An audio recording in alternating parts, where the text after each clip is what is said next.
Petite présentation vidéo de cet adaptateur de voyage.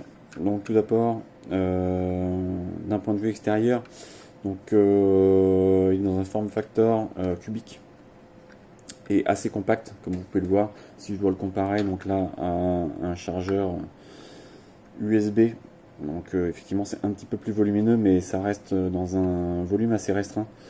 Le poids est également contenu, c'est assez, voilà, c'est assez léger.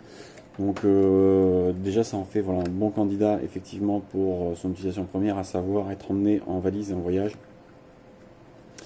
Donc voilà, un bon point. En termes de qualité de fabrication, alors je suis un petit peu partagé. Il y a quelques aspects qui sont positifs, notamment le toucher. Le plastique ne fait pas trop mauvaise qualité. On a un toucher un petit peu doux, donc bon, ça c'est agréable. Pour autant, il y a des éléments qui font assez bas de gamme, comme typiquement ici là, les petites glissières. Très honnêtement, j'ai un peu peur qu'elles cassent au bout d'un moment, que le mécanisme casse à l'intérieur. Donc voilà, ça j'ai un petit peu peur, c'est dommage. Également là, par exemple, ça c'est le bouton de release. Bon là, on voit bien que en fait, ça dépasse un petit peu, c'est pas net net. Donc là, les finitions sont pas folles. Bref. Donc là, en termes d'usage, donc on a plusieurs sliders pour pouvoir brancher la prise en fonction du pays dans lequel on se trouve. Donc voilà, il suffit de pousser le slider. Alors, il faut appuyer en même temps parfois sur le bouton de release. Et donc voilà, je peux sortir la prise. Là, elle est verrouillée, donc voilà, je peux pas la rentrer. Si je veux pour la rentrer, il faut que j'appuie sur le bouton derrière et je peux la rentrer. Donc voilà, la même chose pour les différentes prises. Donc voilà, on a plusieurs formats de prise. Et donc à l'arrière, on peut venir brancher pareil des appareils venant de différents pays. Donc là typiquement, si je viens brancher mon bloc, voilà, donc pas trop de problème.